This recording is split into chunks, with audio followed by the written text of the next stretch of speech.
إن الحمد لله نحمده ونستعينه ونؤمن به ونتوكل عليه ونعوذ بالله من شرور أنفسنا ومن سيئات أعمالنا من يهد الله فلا مضل له ومن يضلل فلا هادي له ونشهد أن لا إله إلا الله وحده لا شريك له ونشهد أن محمدا عبده ورسوله أرسله بالهدى ودين الحق ليظهره على الدين كله وكفى بالله شهيدا اللهم صل على محمد وعلى آل محمد كما صليت على إبراهيم وعلى آل إبراهيم وبارك على محمد وعلى آل محمد كما باركت على إبراهيم وعلى آل إبراهيم في العالمين إنك حميد مجيد أما بعد فإن خير الحديث كتاب الله وخير الهدي هدي محمد صلى الله عليه وسلم وشر الأمور محدثاتها وكل محدثة بدعة وكل بدعة ضلالة وكل ضلالة في النار أعوذ بالله من الشيطان الرجيم بسم الله الرحمن الرحيم يا أيها الذين آمنوا اتقوا الله حق تقاته ولا تموتن إلا وأنتم مسلمون يا أيها الناس اتقوا ربكم الذي خلقكم من نفس واحدة وخلق منها زوجها وبث منهما رجالا كثيرا ونساء واتقوا الله الذي تساءلون به والأرحام إن الله كان عليكم رقيبا يا أيها الذين آمنوا اتقوا الله وقولوا قولا سديدا يصلح لكم أعمالكم ويغفر لكم ذنوبكم ومن يطع الله ورسوله فقد فاز فوزا عظيما وأطيعوا الله والرسول لعلكم ترحمون സ്നേഹം നിറഞ്ഞ സത്യവിശ്വാസികളെ സത്യവിശ്വാസിനികളെ, സർവ്വലോക രക്ഷിതാവും സർവ്വ അനുഗ്രഹങ്ങളുടെയും ദാതാവുമായ അള്ളാഹുവിൻ്റെ വിധിവിലക്കുകൾ ജീവിതത്തിൻ്റെ നിഖില മേഖലകളിലും കാത്തു സൂക്ഷിച്ച് അവന് കീഴൊതുങ്ങിക്കൊണ്ട് ജീവിക്കണമെന്ന് ആമുഖമായി എന്നെയും നിങ്ങൾ ഓരോരുത്തരെയും ഓർമ്മിപ്പിക്കുകയാണ്, തഖ്വ കൊണ്ട് വസിയത്ത് ചെയ്യുകയാണ്. അത്തരത്തിൽ പടച്ച റബ്ബിന് കീഴൊതുങ്ങിക്കൊണ്ടുള്ളൊരു ജീവിതം ജീവിക്കാനുള്ള തൗഫീഖ് അള്ളാഹു നമുക്ക് ഏവർക്കും നൽകി അനുഗ്രഹിക്കുമാറാകട്ടെ. ജീവിതത്തിൽ ഒരുപാടധികം യാത്രകൾ ചെയ്യുന്ന ആളുകളാണ് നമ്മളൊക്കെ. ചെറിയ ഹ്രസ്വമായ യാത്രകൾ ഉണ്ടാവും, ദീർഘദൂര യാത്രകൾ ഉണ്ടാവും. ഈ യാത്രകളൊക്കെ പോകുമ്പോൾ പൊതുവെ പുതിയ ഒരു തലമുറയ്ക്കടക്കം വലിയ ആവേശമാണ്, കൗതുകമാണ്. പലപ്പോഴും യാത്രകൾ ഒരു ട്രെൻഡിൻ്റെ പോലും ഭാഗമായിട്ടുണ്ടോ എന്നും സംശയമാണ്. വെറുതെ ഒരു യാത്ര എന്ന രൂപത്തിലൊക്കെ പോകുന്ന ഒരു സ്ഥിതി വിശേഷത്തിലേക്ക് എത്തിയിട്ടുണ്ട്. ഇതിന് പല കാരണങ്ങൾ നമുക്ക് കാണാൻ കഴിയും. പലർക്കും യാത്രകൾ ഭയങ്കര ഇഷ്ടമാണ്. വലിയൊരു പാഷനായിക്കൊണ്ട് യാത്രയെ കാണുന്ന, ആ യാത്രയിലൂടെയുള്ള പുതിയ അനുഭവങ്ങളും ആസ്വാദനങ്ങളുമൊക്കെ വലിയ സംഭവമായി കാണുന്ന, അല്ലെങ്കിൽ യാത്രകൾ അത്രത്തോളം എളുപ്പമായി മാറിക്കൊണ്ടിരിക്കുന്ന ഒരു സാഹചര്യത്തിലൂടെയാണ് നമ്മൾ കടന്നുപോയിക്കൊണ്ടിരിക്കുന്നത്. ഒരുപക്ഷെ കേരളത്തിൽ നിന്നും കാശ്മീരിലേക്ക് യാത്രകളെന്ന് പറഞ്ഞാൽ അതും വലിയൊരു ബുദ്ധിമുട്ടുള്ള കാര്യമായി ഇന്നാരും ചിത്രീകരിക്കില്ല. അതൊരു പക്ഷേ ബൈക്കിലോ സൈക്കിളിലോ ഒക്കെ പോകുകയാണെന്ന് പറഞ്ഞാൽ പോലും അതിന് വലിയൊരു താരപരിവേഷം കൊടുക്കുന്ന വലിയ സാഹസികമായ യാത്രയായി കാണുന്ന ഒന്നായിക്കൊണ്ട് ഇന്ന് നമുക്ക് കാണാൻ കഴിയും. ബൈക്കിലൂടെ ആവട്ടെ, നമുക്ക് ആയുസ്സും ആരോഗ്യവും നമ്മുടെ പഠനവും സൗകര്യവും എല്ലാം ഒന്നിച്ചു വരുമ്പോൾ യാത്രകൾ പലപ്പോഴും ഇന്ന് എളുപ്പമായി മാറിക്കൊണ്ടിരിക്കുന്നുണ്ട്. ഞാൻ പറഞ്ഞു വരുന്നത് 9-ാം നൂറ്റാണ്ടിലെ ഒരു യാത്രയെക്കുറിച്ചാണ്. 9-ാം നൂറ്റാണ്ടിൽ റഷ്യക്കടുത്തുള്ള ഒരു പ്രദേശത്ത് മുഹമ്മദ് ബിൻ ഇസ്മായിൽ എന്നു പേരുള്ള ഒരു വ്യക്തി, അദ്ദേഹം തൻ്റെ നാട്ടിൽ നിന്ന് ബലഹിലേക്കും ശേഷം നൈസാബൂറിലേക്കും അവിടെ നിന്ന് റയ്യിലേക്കും വാസിത്തിലേക്കും ബസറയിലേക്കും കൂഫയിലേക്കും ബാഗ്ദാദിലേക്കും മദീനയിലേക്കും ശേഷം അവസാനം മക്കയിലേക്കും എത്തുന്ന ഒരു യാത്രയുടെ കഥ ചരിത്രത്തിൽ പറയാറുണ്ട്. മുഹമ്മദ് ബിൻ ഇസ്മായിൽ അദ്ദേഹത്തിൻ്റെ സ്വന്തം നാടായ ബുഖാറ എന്ന പ്രദേശത്തായിരുന്നു അദ്ദേഹം യാത്ര തുടങ്ങിയത്. ഇമാം ബുഖാരി റഹിമഹുല്ല അദ്ദേഹത്തിൻ്റെ ജീവചരിത്രം ഇത്തരത്തിലുള്ള വലിയ വലിയ ദീർഘദൂരത്തെ യാത്രകൾ കൊണ്ട് ചരിത്രത്തിൽ ഇന്നും ആലേഖനം ചെയ്യപ്പെട്ടിട്ടുണ്ട്. നമുക്കറിയാം, ഇന്നത്തെ യാത്രാ സൗകര്യങ്ങളായിരുന്നില്ല അന്നും ഉണ്ടായിരുന്നത്. അദ്ദേഹം താമസിച്ചിരുന്ന നാട് ഇന്നും റഷ്യയ്ക്കടുത്തുള്ളൊരു പ്രദേശമാണ്. അവിടെ ഏകദേശം 80% മരുഭൂമികളാണുള്ളത് എന്ന് ഇപ്പോഴും പറയുന്നുണ്ട്. ഇന്നും അവിടെ പോയി നോക്കിക്കഴിഞ്ഞാൽ ഒട്ടകപ്പുറത്തും കോവർക്കഴുതപ്പുറത്തുമൊക്കെ യാത്ര ചെയ്യുന്ന ആളുകളെ കാണാൻ സാധിക്കും. അത്തരത്തിൽ ഒരു പ്രാന്തപ്രദേശം എന്ന് നമുക്ക് ഒറ്റനോട്ടത്തിൽ വിശകലനം ചെയ്യാൻ കഴിയുന്ന ഒരു പ്രദേശത്ത് നിന്നും തീർത്തും അറേബ്യയിൽ നിന്നും ഒരുപാടധികം നാഴികകൾ അകലെ സ്ഥിതി ചെയ്യുന്ന ബുഹാറ എന്ന പ്രദേശത്ത് നിന്നും ഒരു വ്യക്തി തൻ്റെ യാത്ര ആരംഭിക്കുകയാണ്. ഈ പറഞ്ഞ പ്രദേശങ്ങളൊക്കെ ഒരു പ്രധാനപ്പെട്ട 10-15 സ്പോട്ടുകൾ നമ്മൾ നിശ്ചയിക്കുകയാണെങ്കിൽ ഇതിനെല്ലാം ഇടയിൽ 300, 400, 500 കിലോമീറ്റർ ദൈർഘ്യമാണുള്ളത്. ആലോചിച്ച് നോക്കണം. ഇദ്ദേഹത്തിൻ്റെ യാത്ര, അദ്ദേഹത്തിൻ്റെ ചെറിയ പ്രായം മുതൽ ഏകദേശം 16 വയസ്സ് വരെയുള്ള അദ്ദേഹത്തിൻ്റെ യാത്ര തന്നെ 14,000-ഓളം കിലോമീറ്ററുകളാണ് അദ്ദേഹം അന്ന് യാത്ര ചെയ്തിട്ടുള്ളത്. അതും ഈ പറഞ്ഞതുപോലെ 80%-ഓളം മരുഭൂമികൾ വരുന്ന, തീർത്തും പ്രയാസകരമായ ക്ലേശം അനുഭവിക്കുന്ന യാത്രാ മാർഗങ്ങളും യാത്രാ സൗകര്യങ്ങളും യാത്രാ സംവിധാനങ്ങളും ഒക്കെ നിലനിൽക്കുമ്പോൾ അദ്ദേഹം യാത്ര ചെയ്തത് 14,000-ലധികം കിലോമീറ്ററുകളാണ്. എന്തിനായിരുന്നു ഇത്രയും ദൂരം അദ്ദേഹം യാത്ര ചെയ്തത്? ഒരൊറ്റ ഉത്തരം അതിനുള്ളൂ. അള്ളാഹുവിൻ്റെ മാർഗത്തിൽ പ്രവാചകൻ സല്ലല്ലാഹു അലൈഹി വസല്ലമയുടെ ഹദീസുകളെ ക്രോഡീകരിക്കാനും അത് സംക്ഷിപ്തമാക്കുവാനും ക്ലിപ്തപ്പെടുത്തുവാനുമാണ് അദ്ദേഹം തൻ്റെ യാത്ര മുഴുവൻ നടത്തിയത്. ഈ കണ്ട 14,000-ഓളം കിലോമീറ്റർ അദ്ദേഹം യാത്ര ചെയ്തത് ഈ ഒരു ലക്ഷ്യത്തിന് വേണ്ടി മാത്രമായിരുന്നു എന്ന് നമുക്ക് ചരിത്രത്തിൽ കാണാൻ സാധിക്കും. 16-ാമത്തെ വയസ്സിൽ അദ്ദേഹം മദീനയിലേക്ക് എത്തുന്നുണ്ട്. അവിടെ തൻ്റെ ഉസ്താദിന് മുമ്പിൽ ഇരിക്കുമ്പോൾ ഒരു 2 വർഷം കൂടി ഉസ്താദിന് മുമ്പിൽ നിന്ന് പഠിച്ചതിന് ശേഷം ഉസ്താദ് അദ്ദേഹത്തോട് അല്ലെങ്കിൽ ആ ഒരു സദസ്സിനോട് ഒരു കാര്യം ആവശ്യപ്പെടുകയാണ്. പ്രവാചകൻ സല്ലല്ലാഹു അലൈഹി വസല്ലമയ്ക്ക് നേരെ ഒരുപാടധികം ആരോപണങ്ങൾ, ഊരമ്പുകൾ വന്നുകൊണ്ടേയിരിക്കുന്നുണ്ട്. ഇതിനെതിരെ പ്രതികരിക്കാൻ, ഇതിനെ പ്രതിരോധിക്കാൻ നമുക്ക് വലിയ രൂപത്തിലുള്ള സന്നാഹങ്ങൾ ഒരുക്കേണ്ടതുണ്ട്. നിങ്ങളിൽ ആർക്കാണ് ഇതിനൊന്ന് മുൻകൈ എടുക്കാൻ സാധിക്കുക? ഇത്തരം വിഷയങ്ങളൊന്ന് ക്രോഡീകരിക്കുവാനും ഇസ്ലാമിൻ്റെ ചരിത്രത്തെ ഒന്ന് ക്ലിപ്തപ്പെടുത്തുവാനും ആർക്കാണ് സാധിക്കുക എന്ന് ചോദിച്ചപ്പോൾ ഇമാം ബുഖാരി യാതൊരു പ്രയാസവുമില്ലാതെ അത് ഞാൻ ഏറ്റെടുത്തോളാം ഉസ്താദ് എന്ന് പറയുന്നുണ്ട്. ശേഷം അധികം വൈകാതെ തന്നെ ഒരു ബൃഹത്തായ ഒരു ഗ്രന്ഥം അദ്ദേഹം രചിക്കുകയാണ്. ആലോചിച്ച് നോക്കണം, 18-ാമത്തെ വയസ്സിലാണ്.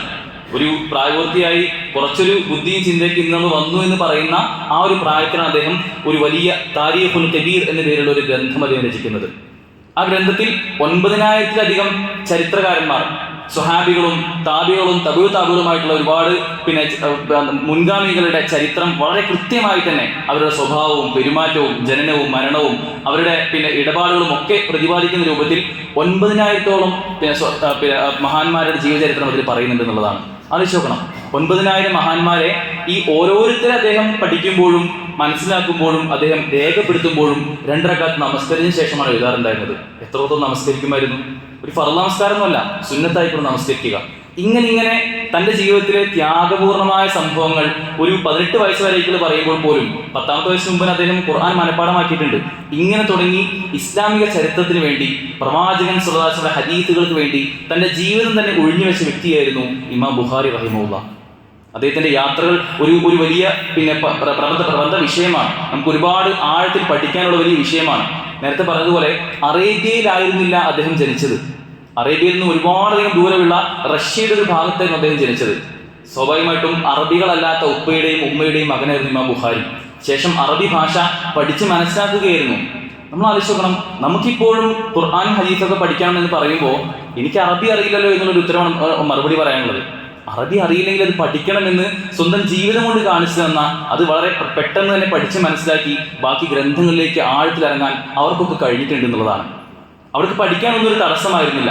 മതപരമായ അറിവ് നേടുക എന്നത് ഒരു ബാധ്യതയാണ് എന്ന് സ്വയം ഉൾക്കൊണ്ടുകൊണ്ട് തന്നെ അതൊന്നും ഒരു പ്രശ്നമേ ആയി മുന്നോട്ട് അവർക്ക് മാറിയിട്ടുണ്ടായിരുന്നു എന്നുള്ളതാണ്. രണ്ടാമത്തെ കാര്യം, നേടിയ അറിവ് അത് മറ്റുള്ളവർക്ക് കൂടി എത്തിച്ചു കൊടുക്കണമെന്നുള്ള വലിയ ബോധ്യം അവർക്കുണ്ടായിരുന്നു. നമ്മൾ നേടുന്ന, പഠിക്കുന്ന, വായിക്കുന്ന, കേൾക്കുന്ന അറിവുകൾ നമ്മുടെ അടുത്തൊരു തലമുറയ്ക്ക് കൂടി, അത് നമ്മുടെ മക്കളിലൂടെയും കുടുംബങ്ങളിലൂടെയും ഒക്കെ അടുത്തൊരു തലമുറയിലേക്ക് കൂടി എത്തിക്കാനുള്ള ശ്രമങ്ങൾ അവർ നടത്തിയിരുന്നു എന്നുള്ളതാണ്. മൂന്നാമതായിക്കൊണ്ട് ഹദീസുകളെ ഹൃദയത്തോട് ചേർത്ത് നിർത്താൻ അവർക്ക് കഴിഞ്ഞു എന്നുള്ളതാണ്. ഖുർആൻ നമ്മുടെ മുമ്പിലുണ്ട്. ആ ഖുർആനെ എത്രത്തോളം നമ്മൾ നെഞ്ചേറ്റുന്നുവോ അതേ രൂപത്തിൽ, ഒട്ടും കുറയാത്ത രൂപത്തിൽ ഹദീസുകളെ പോലും കൃത്യമായി നെഞ്ചോട് ചേർത്ത് വയ്ക്കുന്ന ഒരു രൂപം നമ്മുടെ മുൻഗാമികൾ നമുക്ക് കാണാൻ സാധിക്കും. നാലാമതായിക്കൊണ്ട് പ്രമാണങ്ങളിലേക്ക് മടങ്ങാൻ, ഇസ്ലാമിൻ്റെ പ്രമാണങ്ങൾ എവിടെയാണോ നിൽക്കുന്നത് അതിലേക്ക് മടങ്ങാൻ ഒരു മടിയും അവർക്കുണ്ടായിരുന്നില്ല. താൻ ഉദ്ദേശിച്ചൊരു കാര്യം തെറ്റാണ് എന്ന ബോധ്യമുണ്ടെങ്കിൽ വളരെ കൃത്യമായി തന്നെ മറ്റൊന്നും ആലോചിക്കാതെ പ്രമാണങ്ങളിലേക്ക് എത്താനും ഇവർക്കൊക്കെ സാധിച്ചിരുന്നു എന്നുള്ളതാണ്. ഞാൻ പറഞ്ഞിരുന്നത്, ഇത്തരത്തിൽ യഥാർത്ഥത്തിൽ അള്ളാഹുവിൻ്റെ അടുക്കൽ സ്വീകാര്യമായ മതം ഇസ്ലാമാണ് എന്നും ഇത് പ്രവാചകന്മാരിലൂടെ നമുക്കെല്ലാം എത്തിയിട്ടുള്ള രൂപവും കൃത്യമായ ബോധ്യമുള്ള ആളുകളായിരുന്നു അവരെല്ലാം. ഇന്ന ദീന ഇൻദല്ലാഹിൽ ഇസ്ലാം, അള്ളാഹുവിൻ്റെ അടുക്കൽ സ്വീകാര്യമായ ഇസ്ലാം മാത്രമാണ്. ആ ഇസ്ലാം ജനങ്ങളെ പഠിപ്പിക്കാൻ ഓരോ കാലഘട്ടത്തിലും പ്രവാചകന്മാരെ നിയോഗിച്ചിട്ടുണ്ട്.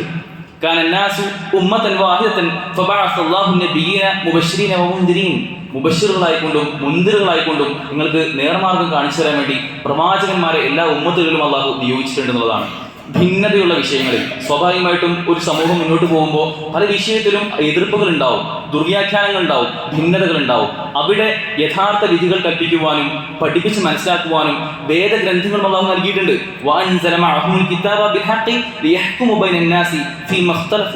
നിങ്ങൾ ഭിന്നിക്കുന്ന വിഷയങ്ങളിൽ നിങ്ങൾക്ക് ഹിക്മത്ത് നൽകാൻ, നിങ്ങൾക്ക് വിധി കൽപ്പിക്കുവാൻ അള്ളാഹു കിതാബ് ഇറക്കിയിട്ടുണ്ട്. അള്ളാഹു നിങ്ങൾക്ക് വേദഗ്രന്ഥങ്ങൾ ഓരോ സമൂഹത്തിനും സമുദായത്തിനും നൽകിയിട്ടുണ്ട് എന്ന് ഖുർആനിൽ നമുക്ക് കാണാൻ സാധിക്കും. ഇതുപോലെ ഈ വേദഗ്രന്ഥങ്ങൾ പഠിപ്പിക്കുന്ന ആ പ്രവാചകന്മാരെ പിൻപറ്റുവാനുള്ള കൽപ്പനകൾ നമുക്ക് ഖുർആനിൽ കാണാൻ സാധിക്കും. അള്ളാഹുവിന്റെ കൽപ്പന പ്രകാരം പ്രവാചകന്മാരെ കൃത്യമായി അനുധാവനം ചെയ്യാൻ നമുക്ക് കൽപ്പനയുണ്ട് എന്നുള്ളതാണ്. സാധാരണ ഖുർആനിൽ ഏകദേശം 11 തവണ നിങ്ങൾ അള്ളാഹുവിനെ അനുസരിക്കുക എന്നതോടൊപ്പം തന്നെ പ്രവാചകനെയും അനുസരിക്കുക എന്ന് കൃത്യമായി നമുക്ക് കാണാൻ സാധിക്കും. നിങ്ങൾക്ക് അള്ളാഹുവിന്റെ കാരുണ്യം ലഭിക്കണമോ, അള്ളാഹുവിന്റെ മഹത്തായ കാരുണ്യം നിങ്ങൾക്ക് ലഭിക്കണമോ എങ്കിൽ നിങ്ങൾ അള്ളാഹുവിനെ അനുസരിക്കുന്നതോടൊപ്പം തന്നെ പ്രവാചകൻ സല്ലല്ലാഹു അലൈഹി വസല്ലമയെ അനുസരിക്കുക എന്ന് ഖുർആനിൽ നമുക്ക് കാണാൻ സാധിക്കും. എങ്ങനെയാണ് റസൂലിനെ അനുസരിക്കേണ്ടത്, എങ്ങനെയാണ് റസൂലിനെ അനുധാവനം ചെയ്യേണ്ടത്? പ്രവാചകൻ സല്ലല്ലാഹു അലൈഹി വസല്ലമയെ പിൻപറ്റേണ്ടതിന്റെ രീതിശാസ്ത്രം അത് റസൂൽ സല്ലല്ലാഹു അലൈഹി വസല്ലം നമുക്ക് പല രൂപത്തിൽ ഖുർആനിലൂടെയും പ്രവാചകന്റെ ചര്യയിലൂടെയും ഒക്കെ നമുക്ക് പറഞ്ഞു തരുന്നുണ്ട്. അതിന്റെ ഒരു നേർ സാക്ഷ്യമാണ് സ്വഹാബിമാരുടെ ജീവചരിത്രം. അവരെങ്ങനെയാണോ പ്രവാചകനെ പഠിച്ചത്, മനസ്സിലാക്കിയത്, അതുപോലെ പ്രാവർത്തികമാക്കുക എന്നതാണ് നമ്മുടെ കർത്തവ്യം. ഹദീസുകൾ എന്നാൽ എന്താണെന്ന് സ്വഹാബിമാർ പറയുന്നത്, പല സലഫുകളും പറയുന്നുണ്ട്.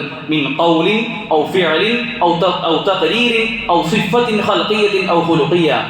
ഹദീസുകൾ എന്നാൽ അത് ഖൗലാണ്, വാക്കാണ്. ഔ ഫിഅൽ അത് പ്രവൃത്തിയാണ്.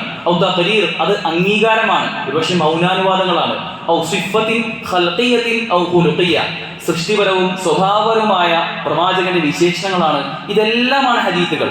കേവലം കുറച്ച് വാക്കുകൾ മാത്രമല്ല, പ്രവാചകൻ ചില ചിന്തകൾ മാത്രമല്ല, പ്രവാചകന്റെ മനസ്സിൽ തോന്നിയ ചില കാര്യങ്ങൾ, പ്രവാചകൻ സ്വന്തമായി ആവിഷ്കരിക്കുന്ന ചില ചിന്തകൾ മാത്രമല്ല ഹദീസുകൾ.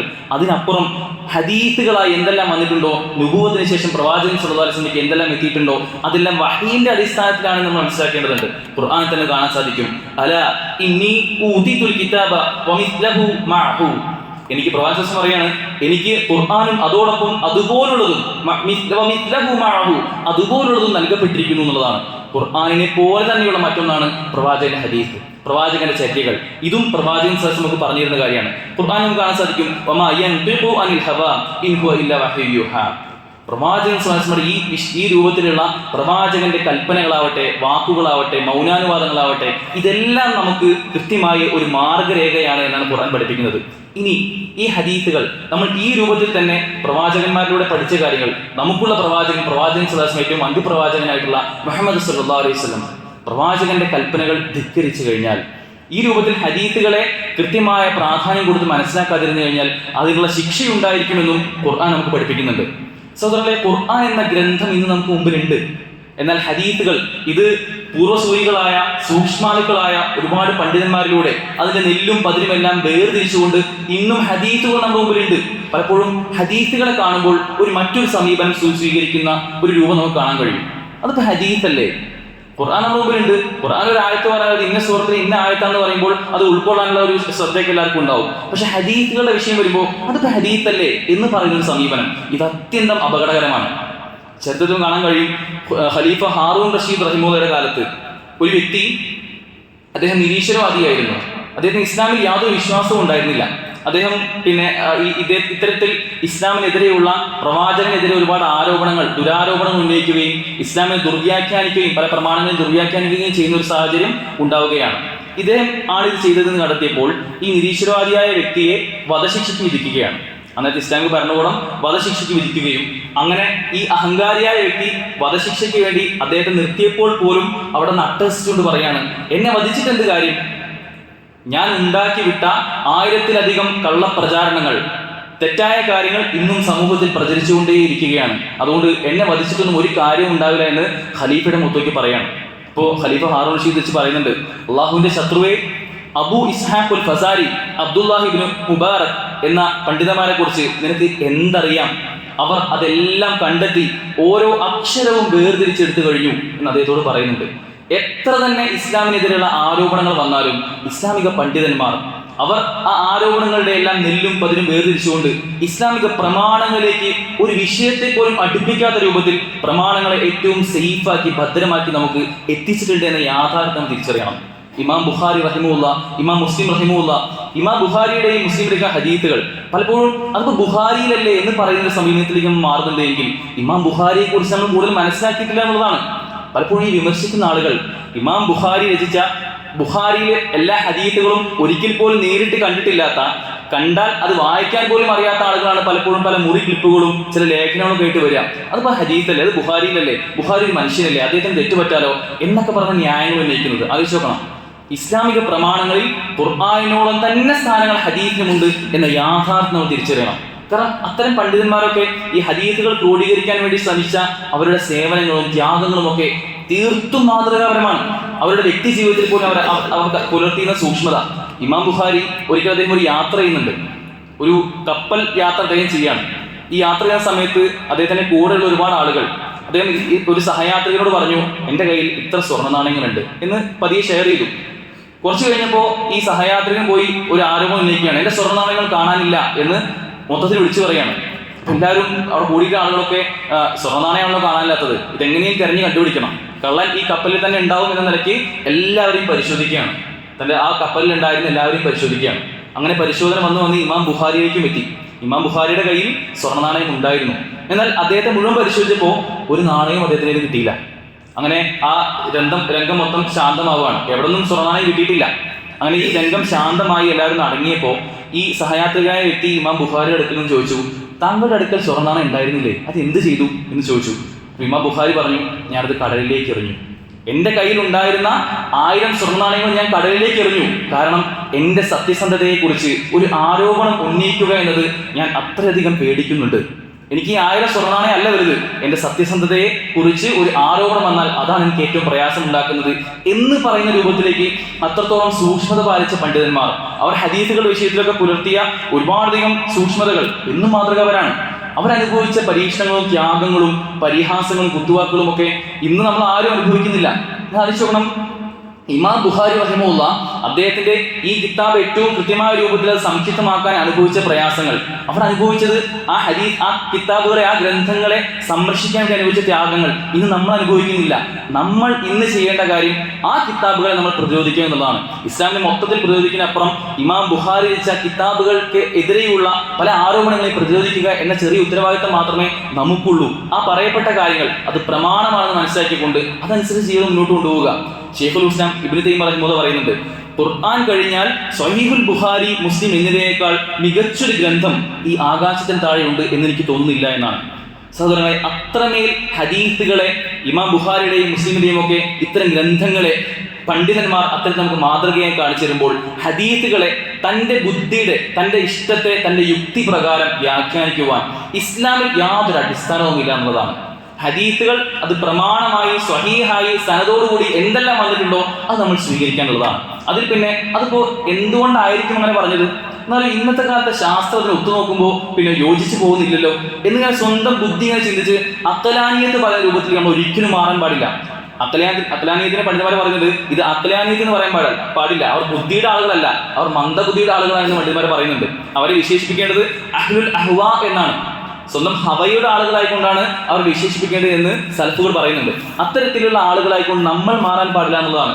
സഹോദരങ്ങളെ, പ്രവാചകൻ സല്ലല്ലാഹു അലൈഹി വസല്ലമയ്ക്കെതിരെ, ഇത്തരത്തിൽ പ്രവാചകന്റെ ഹദീസുകൾക്കെതിരെ പോലും മുസ്ലിം സമുദായത്തിനകത്ത് പോലും ഇത്തരം ആരോപണങ്ങൾ വരുന്ന സമയത്ത് നമ്മൾ യഥാർത്ഥ വിശ്വാസികൾ ചില കാര്യങ്ങൾ പാലിക്കേണ്ടതുണ്ട്.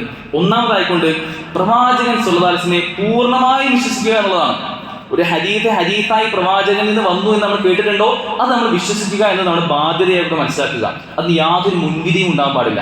അതിപ്പോൾ എന്തുകൊണ്ടങ്ങനെയല്ല നമ്മൾ മനസ്സിലാക്കേണ്ടത്, വഹീന്റെ അടിസ്ഥാനത്തിൽ മാത്രമേ പ്രവാചകൻ സ്വലാസം പറയുകയുള്ളൂ. തന്റെ നുബൂവത്തിന് ശേഷം പ്രവാചകൻ പറഞ്ഞതെല്ലാം വഹീന്റെ അടിസ്ഥാനത്തിൽ മാത്രമാണ്.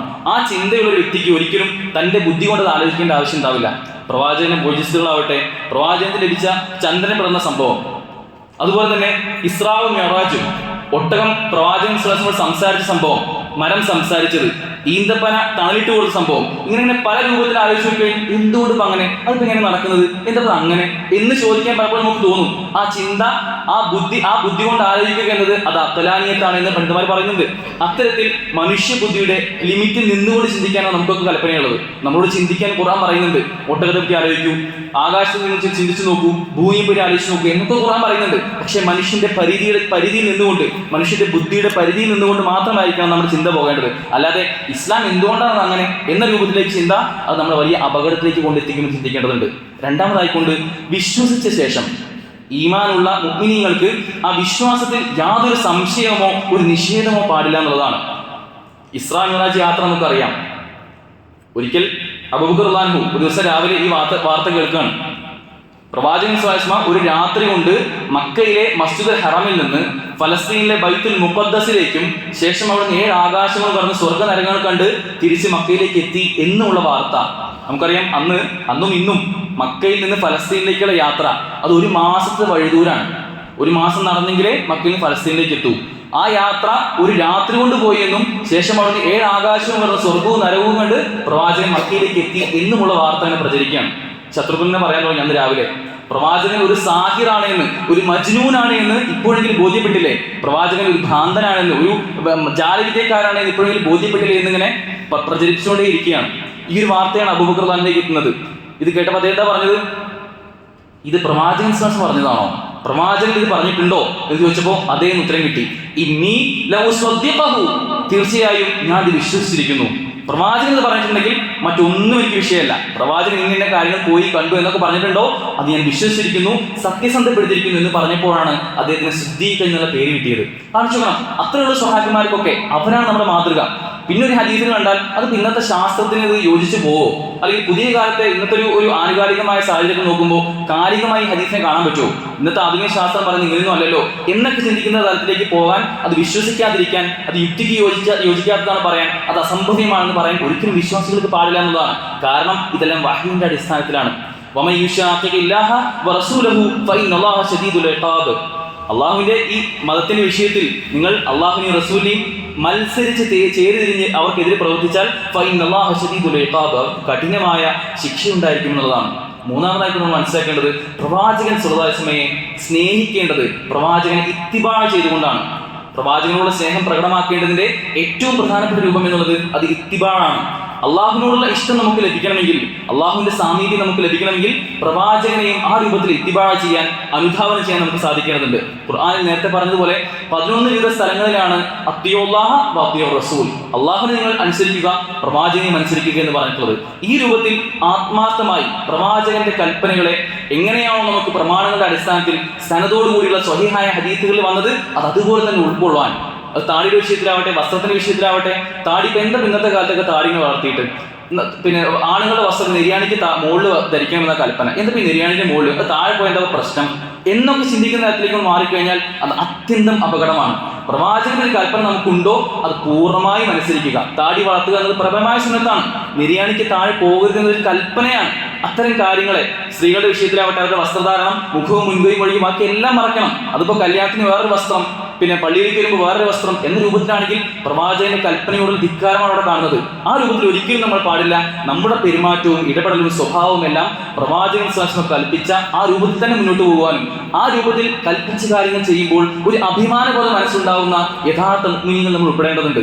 താടിങ്ങനെ വെച്ച് ഒരു ഹോസ്പിറ്റലിൽ പോകുമ്പോൾ നമുക്കുണ്ടാവേണ്ട ബോധം എന്നുള്ളത്, ഞാൻ പ്രവാചകൻ സ്വല്ലല്ലാഹു അലൈഹി കൽപ്പനയെ പാലിച്ചുകൊണ്ടാണ് ഞാൻ പോകുന്നത്. ഈ താടി വെക്കുന്നിടത്തോളം കാലം എനിക്ക് പുണ്യങ്ങൾ ലഭിച്ചുകൊണ്ടിരിക്കും. ഞാൻ ലക്ഷ്യം വയ്ക്കുന്നതും നാളെ പരലോകത്ത് പുണ്യം ലഭിക്കുക എന്നുള്ള കർമ്മം മാത്രമാണ് എന്ന ചിന്തയോടുകൂടി നാം മുസ്ലിം ആയത് ഒരു അഭിമാനബോധത്തോട് കൊണ്ടു നടക്കാൻ, ഇസ്സത്തോടുകൂടി നോക്കി നടക്കാൻ നമുക്ക് സാധിക്കേണ്ടതുണ്ട്. അല്ലാഹു തആല തൗഫീഖ് നമുക്ക് ഏർപ്പ് നൽകി അനുഗ്രഹിക്കുമാറാകട്ടെ.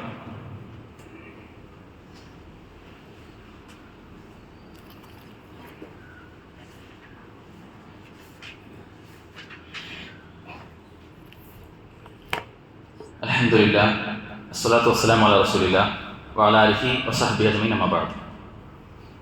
സഹോദരങ്ങളെ, പ്രവാചകൻ സ്വല്ലല്ലാഹു അലൈഹി വസല്ലമയുടെ ഹദീസുകളെ സ്വന്തം ബുദ്ധിക്കും യുക്തിക്കും അനുസരിച്ച് ആലോചിക്കുവാനോ അതിനനുസരിച്ച് ചില ചോദ്യങ്ങൾ മറുചോദ്യങ്ങളായി ഉന്നയിച്ചുകൊണ്ട് നമ്മുടെ വിശ്വാസത്തിൽ, നമ്മുടെ ഈമാനിൽ കളങ്കം വരുത്തുന്ന രൂപത്തിലോ ഒരിക്കലും യഥാർത്ഥ വിശ്വാസികൾ നിലയ്ക്ക് നമ്മൾ മാറാൻ പാടില്ല എന്നതാണ് പറഞ്ഞതിൻ്റെ ചുരുക്കം.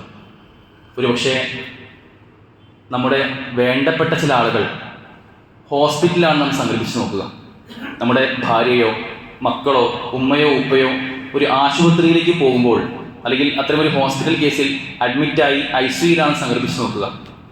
നമുക്ക് ഏറ്റവും വേണ്ടപ്പെട്ടവരായതുകൊണ്ട് തന്നെ നമ്മൾ നമ്മുടെ മറ്റെല്ലാ കാര്യങ്ങളും, നമ്മുടെ ജോലിയാവട്ടെ തിരക്കുകളാവട്ടെ എല്ലാം ക്രമീകരിച്ചുകൊണ്ട് നമ്മൾ അവിടെ എത്തും. ഒരു പ്രയാസം നമുക്ക് ഉണ്ടാവില്ല. നമ്മുടെ കടയുടെ ലാഭമോ ജോലിയിൽ ലീവില്ലാത്ത പ്രശ്നമോ ഒന്നും നമുക്ക് തടസ്സമില്ല. എല്ലാം ഒഴിവാക്കിക്കൊണ്ട് നമ്മൾ ആ ഹോസ്പിറ്റലിൻ്റെ വരാന്തയിൽ ആ ICUവിന് മുമ്പിൽ ഡോക്ടറോ നഴ്സോ പുറത്തു വരുന്നത് കാത്തിരിക്കാറുണ്ട്. ഇതിൻ്റെ കാരണം നമ്മൾ അവരെ അത്രമേൽ സ്നേഹിക്കുന്നു എന്നുള്ളതാണ്. അപ്പോൾ നമുക്കൊന്നും തടസ്സമില്ല.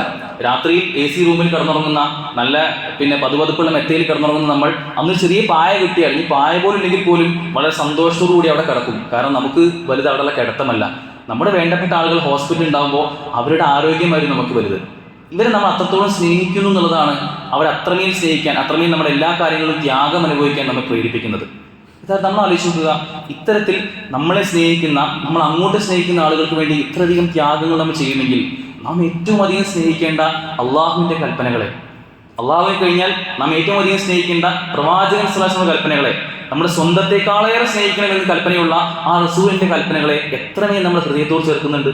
അവിടെ എന്തെങ്കിലും നമുക്ക് വീഴ്ചകൾ സംഭവിക്കുന്നുണ്ടോ എന്നുള്ള കാര്യങ്ങൾ, നമ്മുടെ ആരാധനകളുടെ വിഷയത്തിലാവട്ടെ, നമ്മുടെ വിശ്വാസത്തിൻ്റെ വിഷയത്തിലാവട്ടെ, നമ്മുടെ കർമ്മങ്ങളുടെ വിഷയത്തിലാവട്ടെ, എവിടെയെങ്കിലും സൂക്ഷ്മമായി പരിശോധിച്ച് എവിടെയെങ്കിലും നമുക്ക് കറക്ഷൻസ് വരുത്തേണ്ടതുണ്ടെങ്കിൽ, തിരുത്തുകൾ വരുത്തേണ്ടതുണ്ടെങ്കിൽ ആ തിരുത്തിനനുസരിച്ച്, ആ തിരുത്തുവാൻ യാതൊരു മടിയുമില്ലാതെ മാറ്റേണ്ടത് മാറ്റിക്കൊണ്ട്, തിരുത്തേണ്ടത് തിരുത്തിക്കൊണ്ട്, തുടങ്ങേണ്ടത് തുടങ്ങിക്കൊണ്ട് മുന്നോട്ട് പോകുവാനും, അങ്ങനെ ഈ ഭൂമിയിലെ ജീവിതത്തെ ഏറ്റവും ഹാസ്യമാക്കാനും അതിനെ ഏറ്റവും നല്ല രൂപത്തിൽ മുന്നോട്ട് കൊണ്ടുപോകാനും, ഏറ്റവും ആത്യന്തികമായി നാളെ പരലോകമെന്ന ആ മഹത്തായ ലോകമാണ് നമുക്കൊക്കെ ഉള്ളത്.